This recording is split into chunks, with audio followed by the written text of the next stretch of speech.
राधे राधे दोस्तों, स्वागत है आप सभी का आपके अपने परिवार रीजन ऋषि सर ऑनलाइन प्लेटफॉर्म पे। जैसा कि आपको पता है, आरएस और पीएसआई का मॉक टेस्ट हम करवा रहे हैं और लगातार हम मॉक टेस्ट चला रहे थे, जिसमें आज हम मॉक टेस्ट नंबर 27 की बात करेंगे, 27 की बात करेंगे। मॉक टेस्ट नंबर 27 में मैथ के जितने भी क्वेश्चन आए थे, सभी के सॉल्यूशन को आज की क्लास में हम क्या करेंगे, देखेंगे और देखेंगे क्या क्वेश्चन को सॉल्व करने का सही अप्रोच था। तो 27 मॉक टेस्ट में हम बढ़ते हैं और मॉक टेस्ट का जब हम पहला नंबर क्वेश्चन देखेंगे, तो ये जो अपना पहला क्वेश्चन है, ये पहला ही क्वेश्चन क्या है, परसेंटेज का भी है। साथ साथ में आपको थोड़ा सा फॉर्मूले का भी नॉलेज होना चाहिए। अगर आपको फॉर्मूले का नॉलेज नहीं है, सूत्र का नॉलेज नहीं है, तो काम बन नहीं पाएगा। अब देखो क्वेश्चन क्या कह रहा है, सुनो आसानी से। कह रहा है, यदि किसी बेलन के वक्र पृष्ठ क्षेत्रफल आपको पता होना चाहिए। बताता हूं मैं क्या होता है कि अगर किसी भी बेलन के वक्र पृष्ठ क्षेत्रफल की बात करें तो सर ये 2πRh होता है, ठीक है। उसमें 20% की वृद्धि कर दी जाए और जो उसका ऊंचाई होता है ना, उसमें 4% की कमी कर दी जाए। आगे क्या कह रहा है, तो उसके आयतन में शुद्ध कमी या वृद्धि क्या होगी। अगर मैं उस बेलन के आयतन की बात करूं तो आपको पता होना चाहिए πr² होता है। ये वाली बात पता होगी ना, तभी क्वेश्चन हिलेगा, अन्यथा हिलेगा नहीं। अब देखो करना क्या है। ओवरऑल हमें आयतन में चेंज निकालना है और मैंने एक बात कहा था कि जब भी परसेंटेज वृद्धि या कमी की बात करें तो कांस्टेंट जो वैल्यू होता है, जो फिक्स वैल्यू होता है, उसका कोई काम नहीं होता है। जैसे यहां पाई का मान फिक्स है, पाई का मान बदलेगा नहीं, तो यहां मुझे पाई से कोई मतलब नहीं है। यहां 2 गुना पाई, इसका मान भी नहीं बदलेगा। जब भी मैं क्वेश्चन सॉल्व करूंगा 2 को 2 ही लूंगा और पाई का मान 22/7 ही लूंगा, तो इसका मान कभी भी बदलेगा नहीं, तो इससे कोई फर्क नहीं पड़ेगा। फर्क किससे पड़ेगा, तो सर त्रिज्या का और ऊंचाई का पता होना जरूरी है। यहां पे भी त्रिज्या का और ऊंचाई का पता होना जरूरी है। अगर मुझे आयतन में चेंज निकालना है तो ऊंचाई और त्रिज्या दोनों चाहिए। लेकिन मैं क्वेश्चन को जब देखता हूं तो ऊंचाई में कमी तो बता रहा है, ऊंचाई के लिए डेटा तो दिया है, लेकिन क्वेश्चन में कहीं पे भी त्रिज्या से रिलेटेड डेटा दिया है क्या, नहीं। ये आपको निकालना पड़ेगा। कैसे निकालोगे तो सीखो। मुझे एक बात बताओ, अगर ये एरिया है तो ये एरिया किस पे डिपेंड करेगा, तो आप कहोगे सर त्रिज्या और ऊंचाई पे। यहां से अगर मैं त्रिज्या निकालना चाहूं तो मैं कहूंगा एरिया में ऊंचाई का भाग लगा दो, त्रिज्या मिल जाएगा। और जैसे ही मुझे त्रिज्या मिल जाएगा, ऊंचाई पहले से पता है, मैं आसानी से आयतन में परिवर्तन निकाल सकता हूं। अब कैसे करना है तो सर सीखो, इसको मैं हटा रहा हूं, समझना। मुझे एक बात बताओ, क्वेश्चन में कह रहा है कि सर क्षेत्रफल में 20% की वृद्धि हुई। आप सबको पता है 20% का मतलब 1/5 होता है, हाँ या ना। कह रहा है ऊंचाई में 4% की कमी हुई। आप सबको पता है 4% का मतलब 1/25 होता है। तो मैं आपसे बात पूछूं कि सर क्षेत्रफल कितना बढ़ा, तो आपने कहा सर पहले 5 था, 1 बढ़कर 6 हो गया। ऊंचाई में कितने की कमी आई, सर पहले 25 था, एक कम होकर 24 हो गया। बोलो हाँ या ना। और अभी अभी बताया, अगर मुझे त्रिज्या निकालना है, तो क्षेत्रफल में ऊंचाई का भाग लगाना पड़ेगा। बताओ, क्षेत्रफल 5 है, ऊंचाई 25 है, ये त्रिज्या का। क्षेत्रफल 6 है, ऊंचाई 24 है, ये त्रिज्या का। रेशियो सरल करोगे सर ये वैल्यू 1/5 आएगा, सर ये वैल्यू 1/4 आएगा। और अनुपात को जब आप सरल करोगे तो सर ये वैल्यू क्या आएगा, 4:5। मतलब त्रिज्या में क्या बदलाव आया, पहले त्रिज्या 4 था, अब त्रिज्या 5 है। कैसे, इसको इधर गुना किया, इसको इधर गुना किया, 4:5। तो मुझे पता चल गया, सुनना मेरी बात को गौर से, आयतन जब निकालना है तो त्रिज्या का रेशियो मुझे 4 और 5 पता है, लेकिन त्रिज्या कितनी बार है, 2 बार। तो सर हमें भी यहां त्रिज्या कितनी बार लिखना पड़ेगा, 2 बार। और ऊंचाई की बात करें तो सर ऊंचाई का रेशियो क्या होगा, 25 से कम होकर 24 हो जाएगा। और आप मुझे बताओ, क्या इनका गुना करने पर आयतन आएगा या नहीं आएगा। बोलोगे जी सर त्रिज्या पता नहीं था, यहां से मैंने निकाल लिया था। अब बताओ, इनका जब मैं गुना करूंगा, 25 चौका 100 और 100 में 4 का गुना 400, पहले आयतन 400। इनका गुना करूंगा 25 में 5 का गुना, 24 में 5 का गुना 120, और 120 में 5 का गुना कितना, सर 12×5 = 60, कहने का मतलब 600।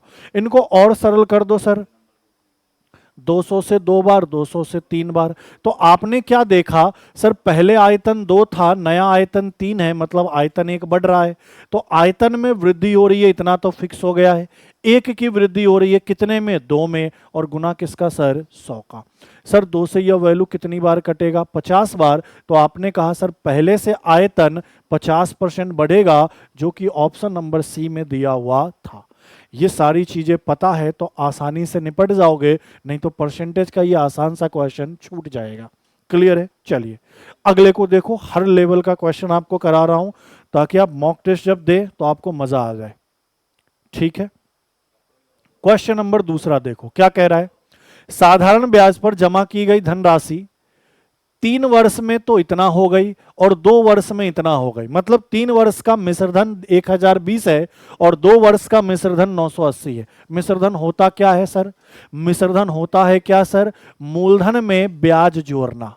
अच्छा सर यहां कितने वर्ष की बात हो रही है, 3 वर्ष की। अगर मूलधन में मैंने 3 वर्ष का ब्याज जोड़ा तो मिश्रधन मिला 1020।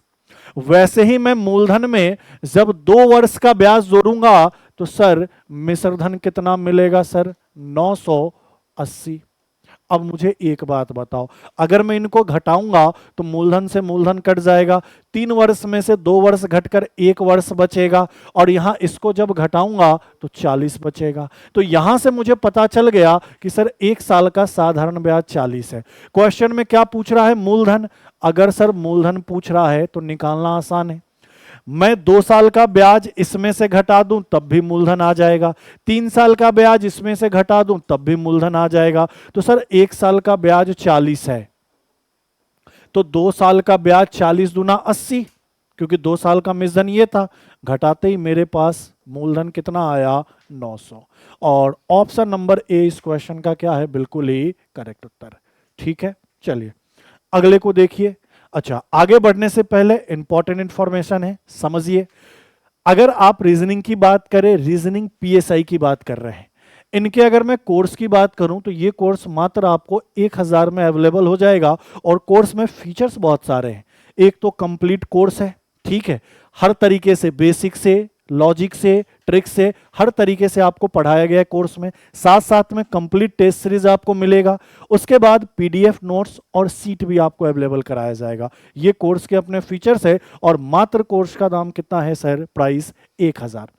वैसे ही अगर आप आरएस की तैयारी कर रहे हैं, और आरएस की अगर मैं बात करूं तो आरएस प्री में जो रीजनिंग का सेक्शन आता है, उनकी अगर आप कंप्लीट तैयारी करना चाहते हो तो मात्र आपको ये कोर्स 1100 रुपए में अवेलेबल हो जाएगा। कोर्स के फीचर्स देखिए, नए पैटर्न पे बिल्कुल बिल्कुल सिलेबस के अनुसार आपको सब कुछ कराया जाएगा। बाईलैंग्वेज है, नोट्स भी और वीडियो भी, क्लासरूम का पीडीएफ सीट भी मिलेगा। 50+ टॉपिक वाइज आपको टेस्ट मिल रहा है, 20+ कंप्लीट टेस्ट मिल रहा है, जिसमें मैथ और रीजनिंग दोनों होगा। रीजनिंग का तो अलग आपको मिल ही रहा है, साथ साथ में मैथ और रीजनिंग का भी आपको इसमें टेस्ट मिल रहा है। और इसका प्राइस मात्र कितना है सर, 1100। इसका प्राइस मात्र कितना है सर, 1000। क्लियर है? और टेस्ट का लेवल आप देख ही रहे हो, टेस्ट का लेवल आप देख ही रहे हो, रीजनिंग के भी टेस्ट का लेवल आप देख ही रहे हो। इतना लेवल आपको टेस्ट में करा दिया जाएगा। जब आप कोर्स में पढ़ोगे इन सारी चीजों को, तो कोर्स में जब आप पढ़ के टेस्ट दोगे, हमारा क्या, किसी भी कहीं का भी टेस्ट दोगे, आसानी से हर क्वेश्चन आप कर पाओगे। कोर्स को अगर एक बार आपने ज्वाइन कर लिया तो। कोर्स आपको मिलेगा कहां पे, तो अपना एक ही एप्लीकेशन है, क्या नाम है, रीजनिंग ऋषि सर। लिंक डिस्क्रिप्शन में है, या गूगल प्ले स्टोर पे जाइए, डाउनलोड करिए और वहां से आप कोर्स परचेज कर सकते हैं। क्लियर है? चलिए अगले क्वेश्चन में बढ़ते हैं। क्वेश्चन नंबर अपना कौन सा है, तीसरा। अब ये देख के पता चल रहा है सर ये ईएमआई वाला क्वेश्चन है, किस्तों वाला क्वेश्चन है। और किस्तों में भी कैसा किस्त है सर, साधारण ब्याज का किस्त है। अब क्वेश्चन पढ़ो, करने का तरीका बताता हूं। 14% की साधारण ब्याज की दर पर 4 वार्षिक समान किस्तों में इतने रुपए के ऋण का भुगतान करना है। टोटल कितने का ऋण भुगतान करना है, 1936 का। आपको बताना है भुगतान करने के लिए कितना वार्षिक भुगतान करना होगा। आपको टोटल इतना रुपया है, इसके 4 किस्त बनाने हैं और बताना है हर एक किस्त का राशि क्या होना चाहिए। और आप सबको पता है सर, किस्तों में अगर हम कभी भी कोई सामान लेते हैं तो हर एक वर्ष का या हर एक महीने का किस्त की राशि क्या होती है, सेम। तो आपके पास टोटल 1936 है, इसको 4 बराबर किस्तों में बांटने। कैसे बांटोगे सीखो। मुझे 4 किस्तों में बांटने हैं, 1 2 3 4। तरीका सीख लेना, मजा आएगा। सर हर एक किस्त में कितने का मानता हूं? 100 का। हर एक किस्त की राशि में क्या मानता हूं? 100 का। मुझे नहीं पता किस्त कितने का है, मैंने मान लिया कि हर एक किस्त कितने का है? 100 का। तो मुझे बताना, ये जो पहला किस्त होगा इस पर टोटल ब्याज कितने समय का मिलेगा? 1 साल, ये 2 साल और ये 3 साल। तो आप ऐसा कह सकते हो ना कि अगर मैंने 4 किस्तों में बांटा तो पहले वाले किस्त पर ब्याज कितने साल का देना पड़ेगा? 3 साल का। सर ये जो दूसरे नंबर का किस्त है इस पे अगर मैं ब्याज की बात करूं तो कितने साल का मिलेगा? 1 साल और 1 साल, कहने का मतलब 2 साल। तो सर दूसरे वाले किस्त पे 2 साल का ब्याज लगेगा। तीसरे वाले किस्त की बात करें तो इसमें कितने साल का ब्याज लगेगा? सर 1 साल का। और चौथे वाले किस्त की बात करें तो सर इसमें कोई ब्याज नहीं लगेगा, इसमें सिर्फ किस्त की राशि ही आप क्या करेंगे? लौटा देंगे। इस तरीके से एसआई के किस्त के क्वेश्चन को सॉल्व करते हैं। अब मुझे बताओ 1 साल का ब्याज कितना है? सर 14 है। तो सर 3 साल का कितना होगा? 14 तिया 42। 1 साल का ब्याज कितना है? 14। तो 2 साल का कितना होगा? 14 दूना 28। 1 साल का कितना होगा? 14। और यहां पे सर कोई ब्याज नहीं लग रहा। मैं आपसे पूछूं सर ये किस्त है, ये ब्याज है, तो टोटल यहां से कितना मिलेगा? 142। टोटल यहां से कितना मिलेगा? 128। टोटल यहां से कितना मिलेगा? सर 114। और टोटल यहां से कितना मिलेगा? 100। तो मैं कंप्लीट अमाउंट की बात करूं किस्तों के साथ तो सर ये टोटल कितना होगा? सर इनको जोड़ लेंगे। बताओ 400 तो होगा ही होगा, साथ साथ में 28 और 14 42, 42 में 42 जोड़ोगे कितना? सर 84। तो इनको जब मैंने टोटल किया ये 484, और इस 484 का वैल्यू क्वेश्चन में कितना दिया है? सर 1936। कितना गुना? सर यहां इकाई 4, यहां इकाई 6, 4 का कितना गुना करे कि इकाई 6 आ जाए?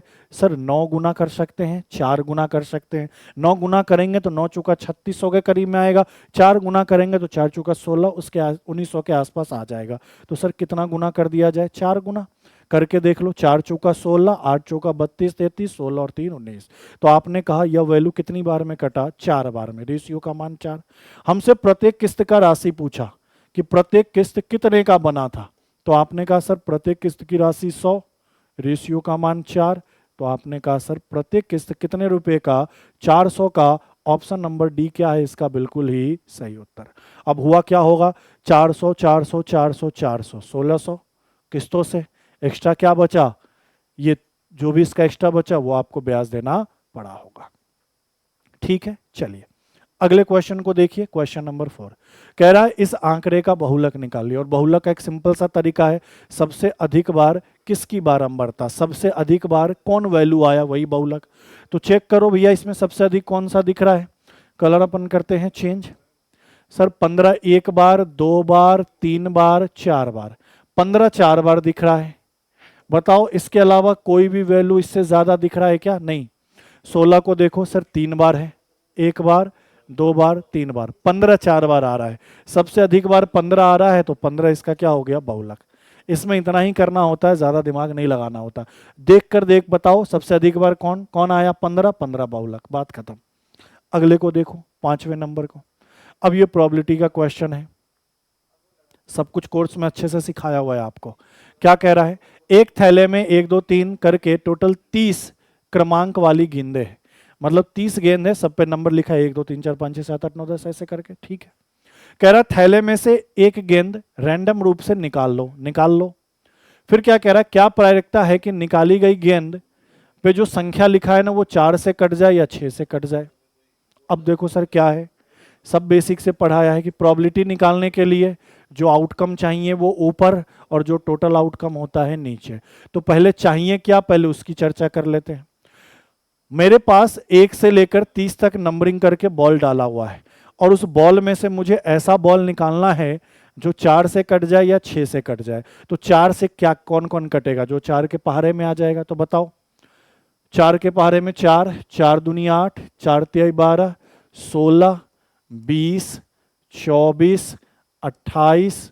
बताओ अब जैसे करोगे 4 7 28, 4 8 32, 32 पे तो जा नहीं सकते। क्यों?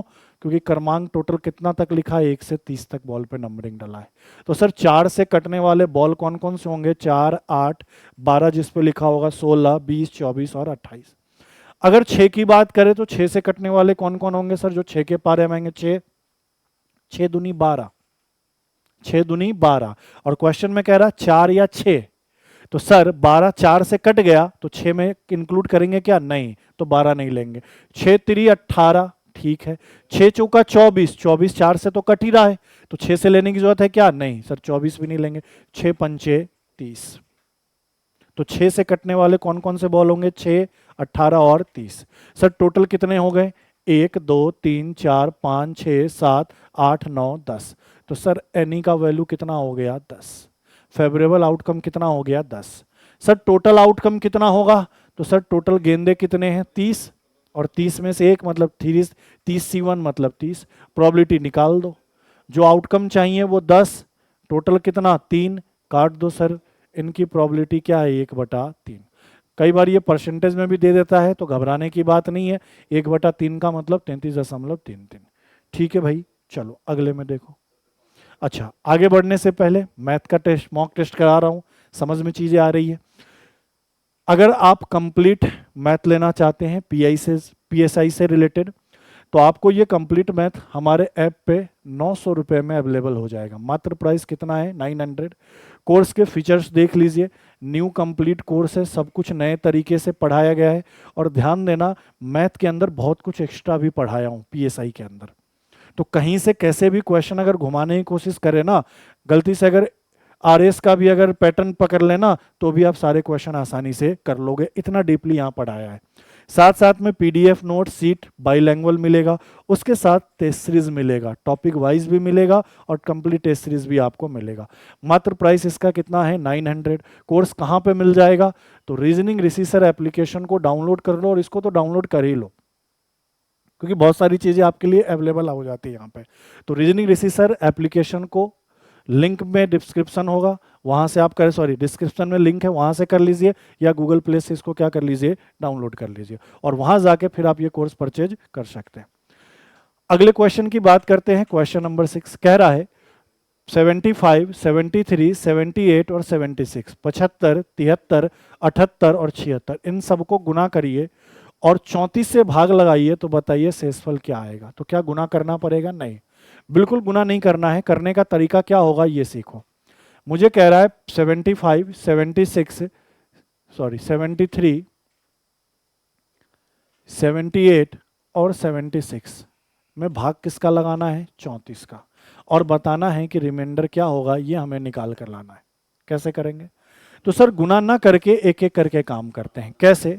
तो सुनना, अगर मैं 34 से 75 को काटूं तो 34 दूना 68 होता है, कितना रिमाइंडर बच जाएगा सर? 7। अगर मैं 34 से 73 को काटूं तो 34 दूना 68 होता है, कितना रिमाइंडर बच जाएगा? 5। अगर मैं 34 से 78 को काटूं तो 34 दूना 68 होता है, कितना रिमाइंडर बच जाएगा? 10। और 34 से 76 को काटूं, 34 दूना 68, तो कितना रिमाइंडर बच जाएगा? 8। कितना रिमाइंडर बच जाएगा? 8। क्लियर है यहां तक? अब मेरे पास रिमाइंडर क्या क्या बच रहा है सर? 7 गुना 5 गुना 10 गुना 8।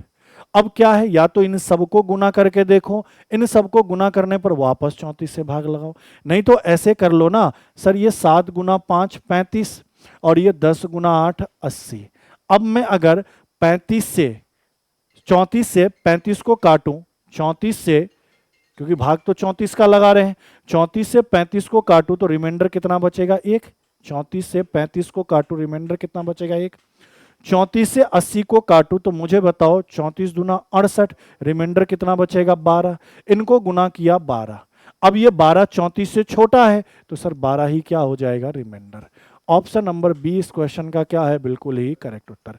ये चीज आपको बताया है ना, ध्यान देना कि अगर 3 बटा, जैसे मान लो मैंने ऊपर कह दिया, सुना, ऊपर 33 है और नीचे 34 है, मैं भाग लगा के रिमाइंडर निकालना चाहता हूं, तो सर छोटी संख्या हो गई तो यही रिमाइंडर है, जिससे भाग लगाना है उससे छोटी संख्या ऊपर अवेलेबल है तो यही रिमाइंडर है, नहीं है तो भाग लगाओगे। तो वही चीज मैंने यहां पे किया कि पहले भाग लगाया तो सर यहां यहां इतना इतना शेषफल बचा, फिर मैंने देखा ये 7 पंचे 35, ये 10 38, 35 34 से ज्यादा है तो रिमाइंडर तो हो नहीं सकता, वापस भाग लगाया 34 से, 1 बचा।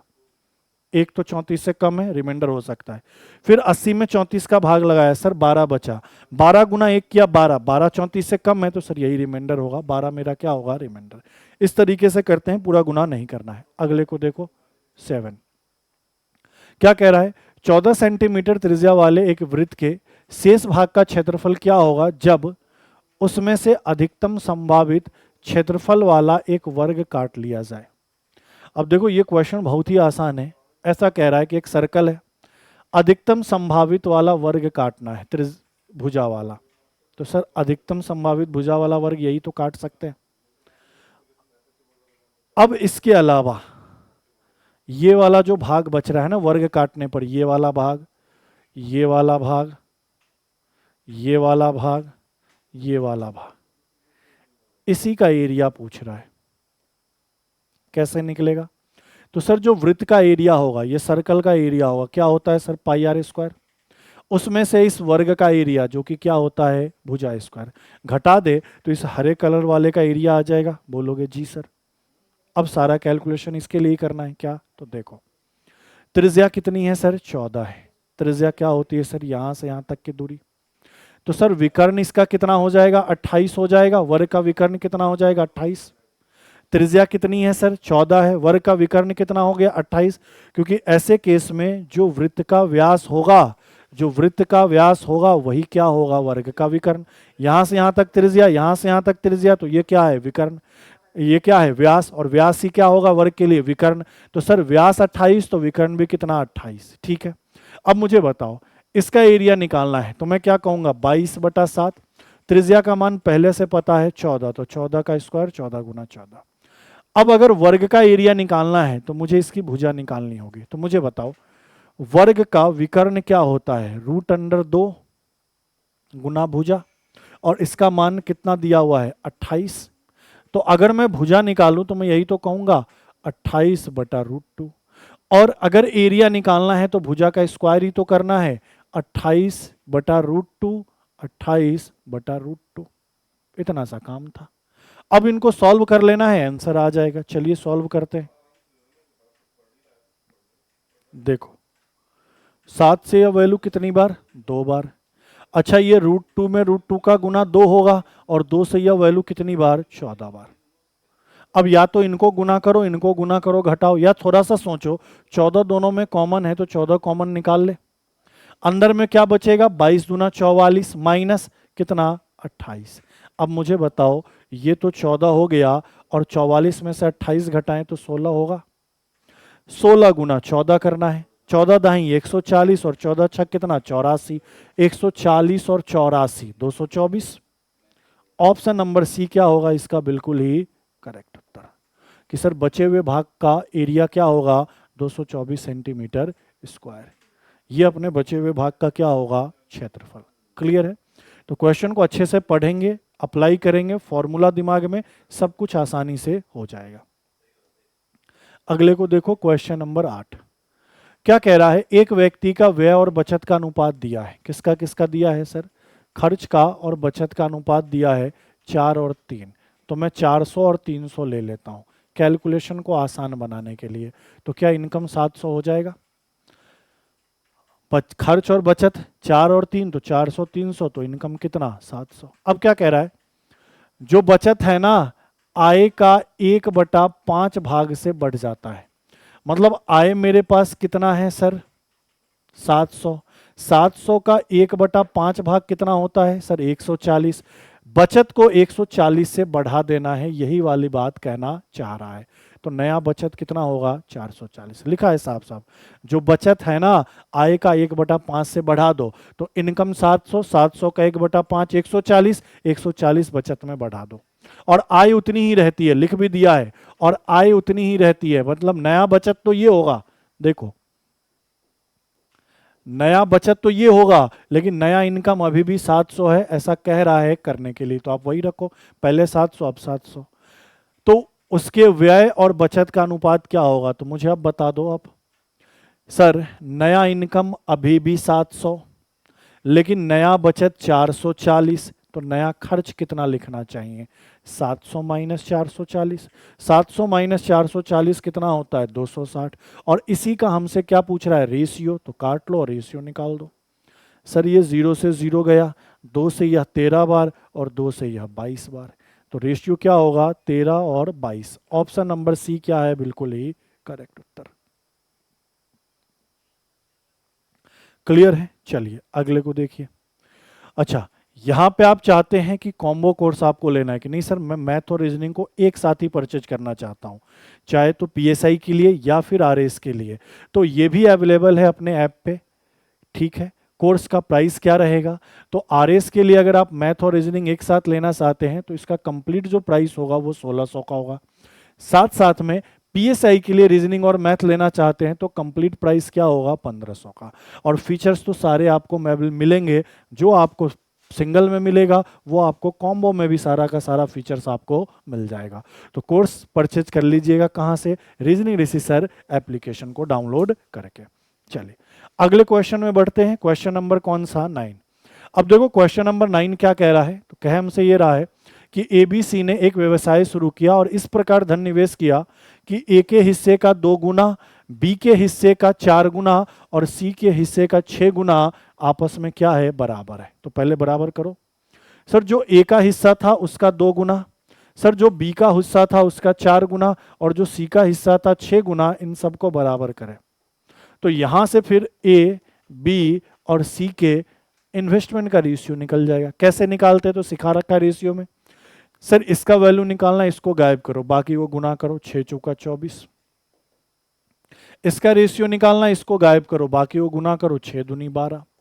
सेम इसका, ये गायब हुआ, ये 4 दूनी 8। और चाहो तो सरल कर लो सर, कट जाएगा ये सर, किससे कट जाएगा? 4 से।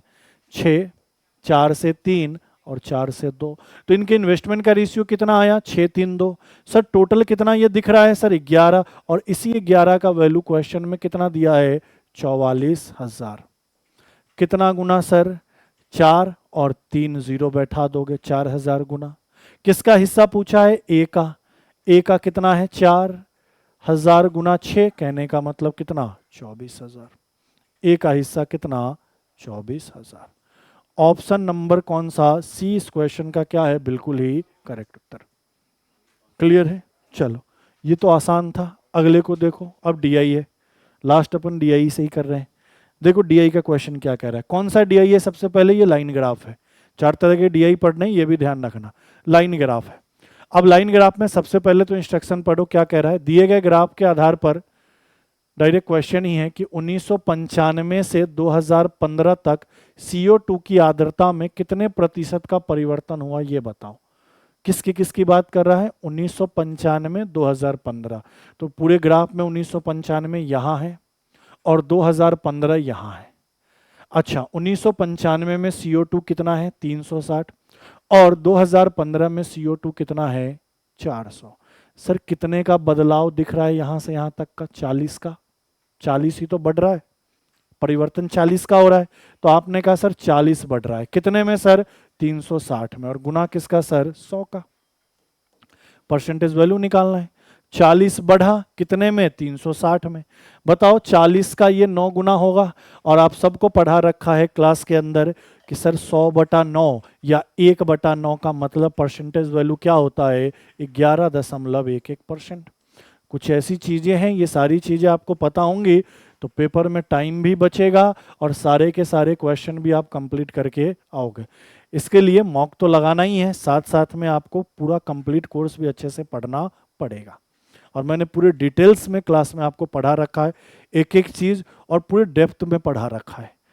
ठीक है, तो ये अपना मॉक नंबर 27 था जिसमें 10 क्वेश्चन मैथ के आए थे। इन सबका कंप्लीट मैंने आपको क्या कराया है? सॉल्यूशन। ठीक है, मिलते हैं आपसे अगली क्लास में। आज के लिए इतना ही। थैंक यू, धन्यवाद।